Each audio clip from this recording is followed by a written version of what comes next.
Imagine living your life after 50 and feeling energized and excited about your future. Welcome to the Women in the Middle podcast, the podcast for women who are ready to figure out what they want and create the life they deserve. Here's your host and Master Certified Life Coach, Susie Rosenstein.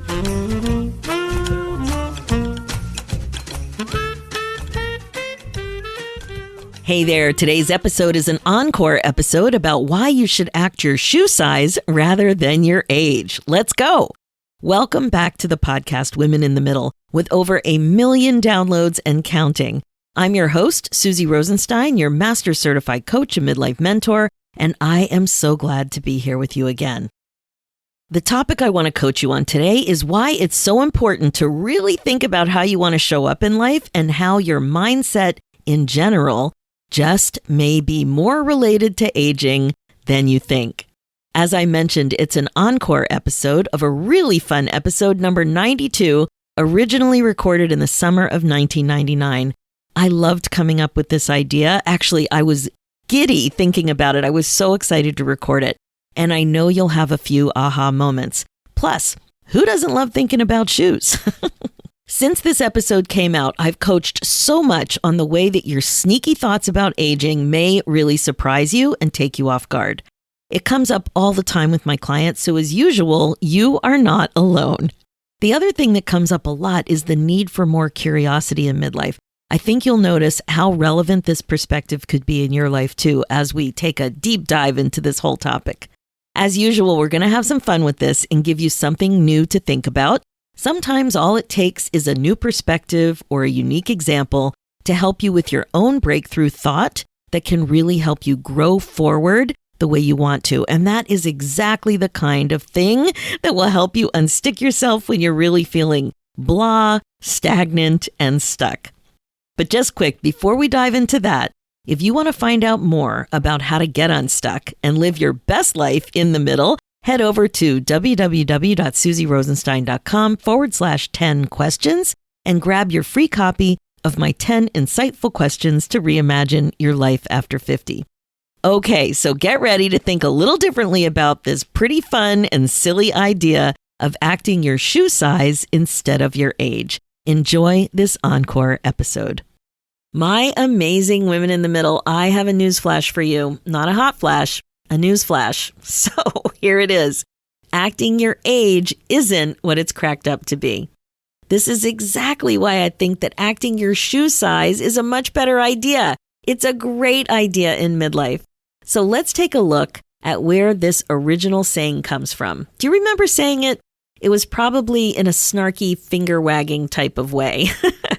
So I consulted a website called the English Language and Usage Stack Exchange. It's a place where serious English language enthusiasts and professionals hang out. Apparently, it looked like a pretty cool website. So Google Books confirms a reference in 1967. An author named Barbara Schoen wrote a book called A Place and a Time. And here's the quote. "Why don't you act your age, not your shoe size?" said Paul. He made a disgusting face and ran out and slammed the door. End quote. So it's really criticism for acting childish.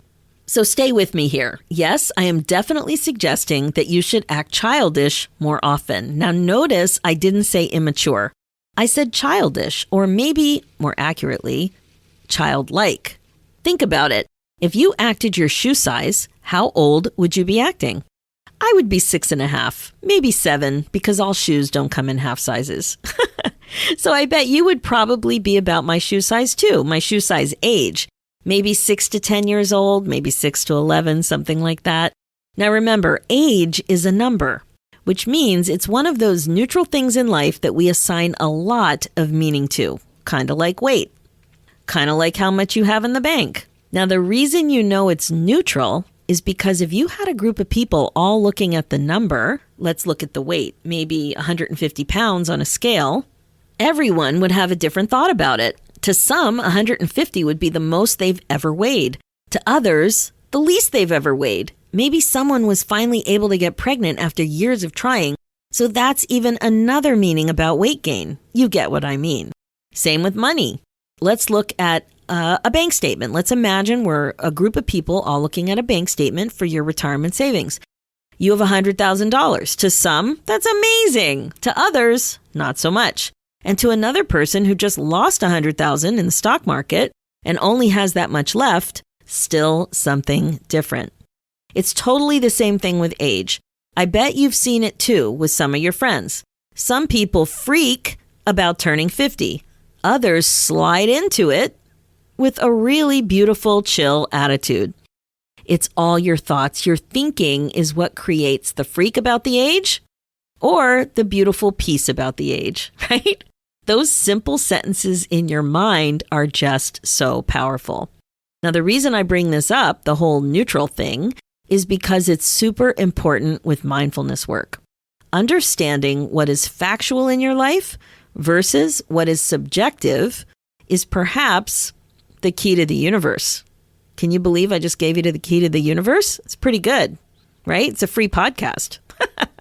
Now, once you see this difference, it is so much easy to see your personal power, to actually empower yourself to be more intentional about so much going on in your life. If you don't like the way you're feeling, you get to actually see what you're thinking is doing.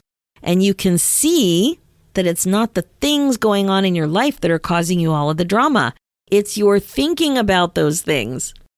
Okay, so this is the wind up to why I think you should act your shoe size rather than your age, at least sometimes. So let's take a look at what we make shoe size mean, your shoe size age. So imagine my age. Imagine I'm 7 years old with my shoe size. And what comes up for you with the 7-year-old?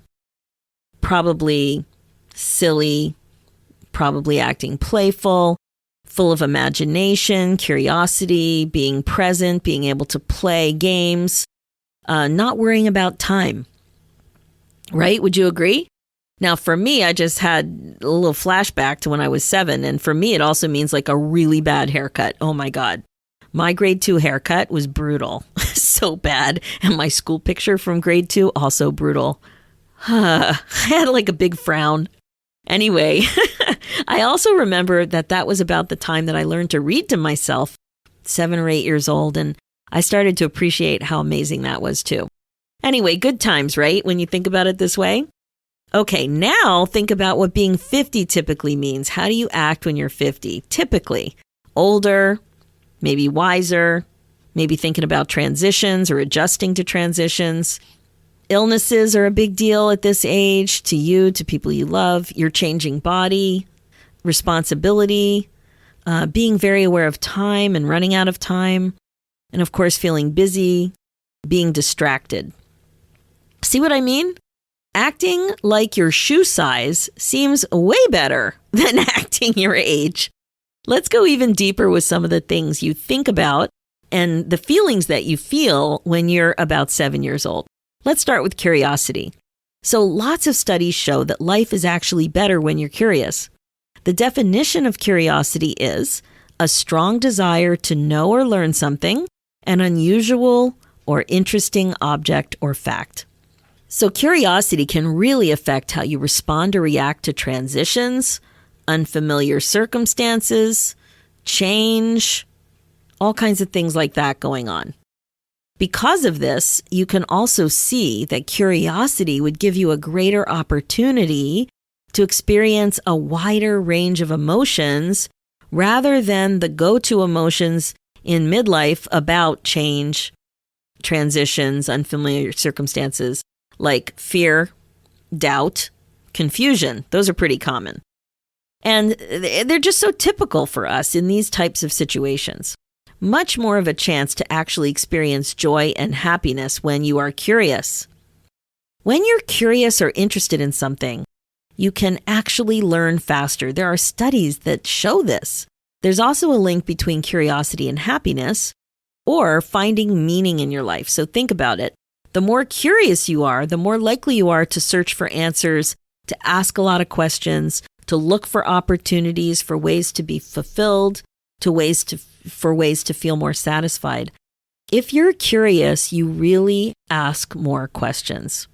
The other cool thing about curiosity is that curiosity is a feeling. Remember, thoughts create feelings. So you can choose to be curious and decide to think thoughts on purpose that help you remember to do this. For example, even a thought like this: I want to slow down and be more curious. That kind of a thought can actually help you be more curious. Or this one: it's fun to be more curious and ask more questions. This type of a thought can give you permission to slow down and be more curious, right? So sometimes some of us can be self-conscious about asking questions or can be self-conscious about slowing down. So thinking in a way that kind of releases it and encourages it can really be helpful for you. Okay, I think you get it. So the other thing I want you to remember about curiosity is that you can learn to be more curious. You can actually cultivate curiosity. Curiosity really is you making the choice to look deeper into your life, even when it comes to everyday things. It's you looking around your world and asking more questions, digging more, getting more insight, wanting to know more, getting more perspective. So the way you can cultivate it is surprisingly simple strategies like reading. Reading more helps you create more curiosity. Asking more questions helps. So getting into the mode, the mindset, the comfort of actually doing that. Not allowing yourself to stay bored or stagnant because of fear, right? Really pushing yourself out of that, really coaching yourself, asking more questions about why you're feeling fear, and just not allowing yourself to stay bored. That helps. And of course, baby steps help. Baby steps always help. So back to that 7-year-old mindset. Let's look at the second reason why I think that we should be acting our shoe size. So first we looked at curiosity. Now we're going to look at how silly and playful you were. When you think about being your actual midlife age, ask yourself how silly and playful you feel on a regular basis. So however old you are, 45, 50, 55, younger, older, it doesn't matter. Just ask yourself how silly and playful you feel on a regular basis versus when you were 7, that 7-year-old mindset, or whatever your shoe size is. And look at that difference. Maybe you're a special unicorn, but I highly doubt that you laugh and goof around as much now as you did when you were younger. Now, I'm pretty sure you've heard something in the news or in magazines or something about how important laughter can be in your life. Laughter can actually lower blood pressure and can decrease stress hormones. It can relax your body and you can feel the effects for up to 45 minutes after a good hearty crack up. It can even help with negative emotions. You're not going to believe this, but laughing for 10 to 15 minutes a day can even help you lose weight. Now, that much laughing will burn 40 calories approximately. So can you imagine laughing for 10 to 15 minutes a day? I challenge you to laugh that much. That would be amazing. Oh my gosh, can you imagine? So one more amazing thing about laughter, and this is one of the things I really love about it, is that it can bring people closer together. There's something about sharing a laugh with others. It can be with people you know and love. It can be during an argument. It can be with strangers. It is all good. And one time that happened to me with strangers. It happened in Toronto maybe 20 years ago. It was late at night and I was on a pretty empty subway. There were only a few of us there, like not even 10 people.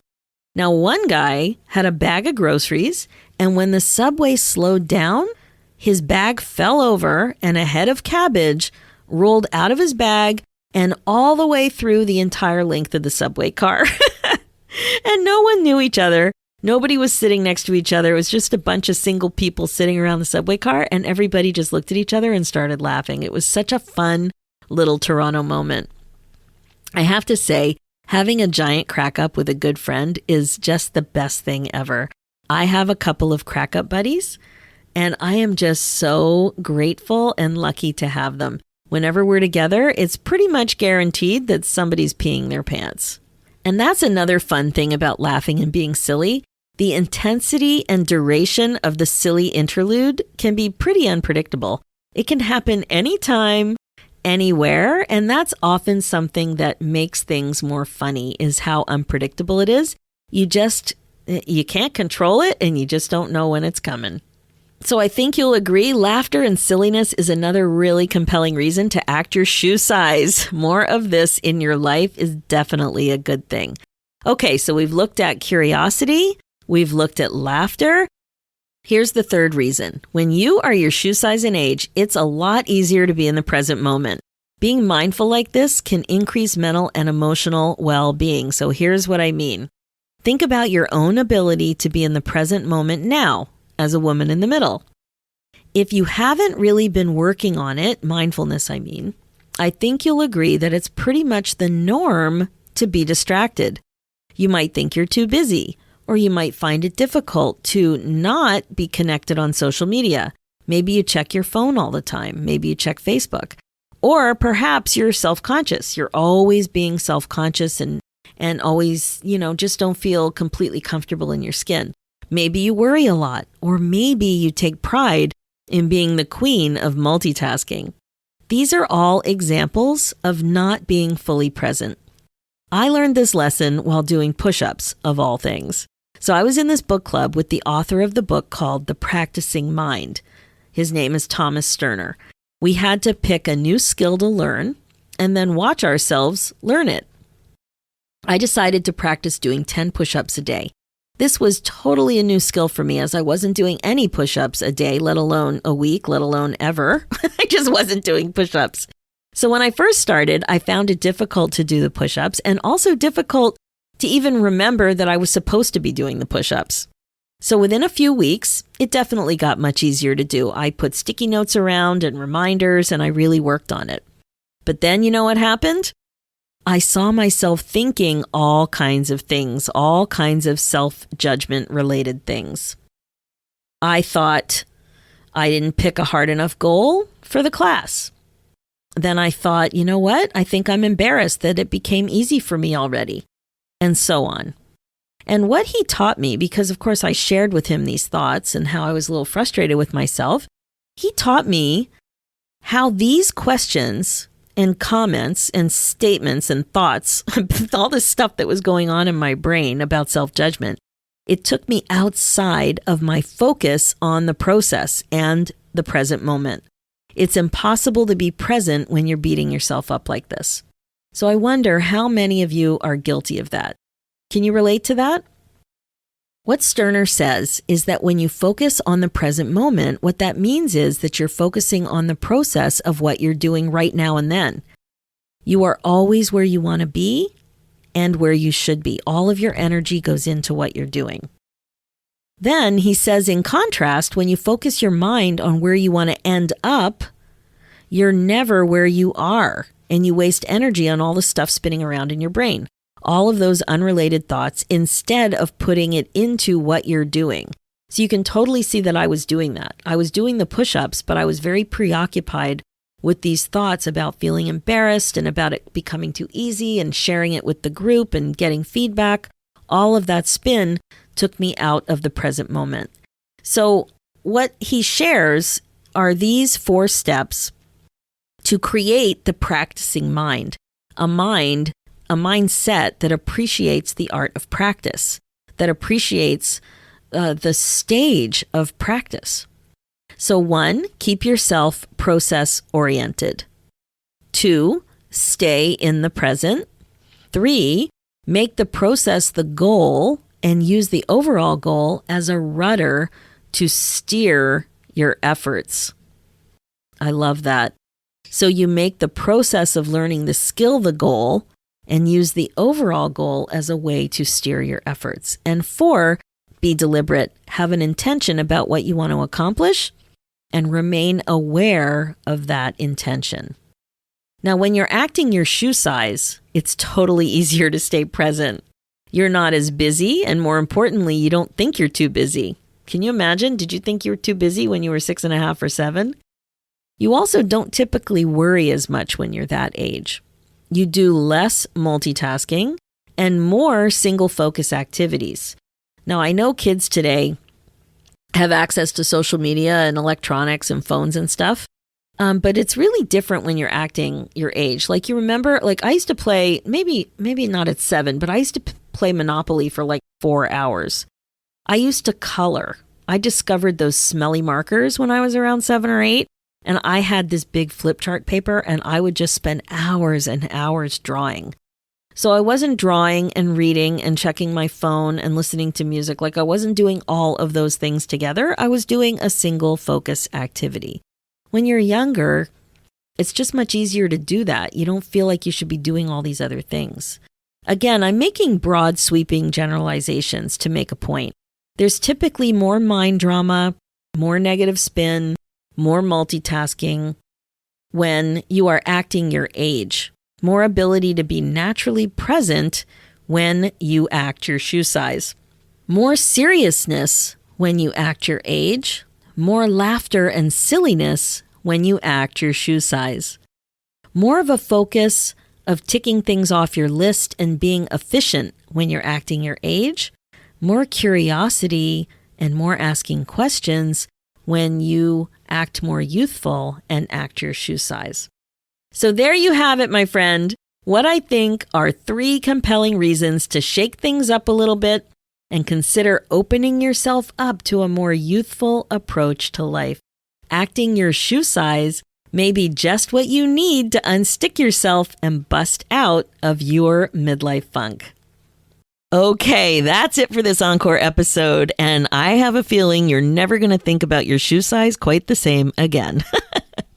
As you know, my focus as your midlife coach is to help you get unstuck, clear, and excited about your life again. If you want to finally focus on that, finally focus on getting unstuck, like I'm talking about stepping on the gas already. There's no better way when you know you're meant for more and it's driving you crazy that you can't figure it out. You know you're wasting valuable time than to move forward with a community of women just like you. I would love to be able to help you get unstuck and find that thing you're looking for. Find that clarity. I want to invite you to check out the Women in the Middle Academy. It's my 6-month coaching program where you get all the support you need to apply the stuff you're learning here in the podcast, but more importantly, to get clear about what you want so you don't have regrets. Don't waste another second feeling stuck. Book your momentum call and we'll have a quick chat. Head over to www.womeninthemiddleacademy.com. For show notes and links, head over to www.susierosenstein.com and click the podcast tab and look for episode 265. Thanks so much for listening. It's time for you to put yourself first, one thought at a time. I'm Susie Rosenstein, and I'll talk to you next week.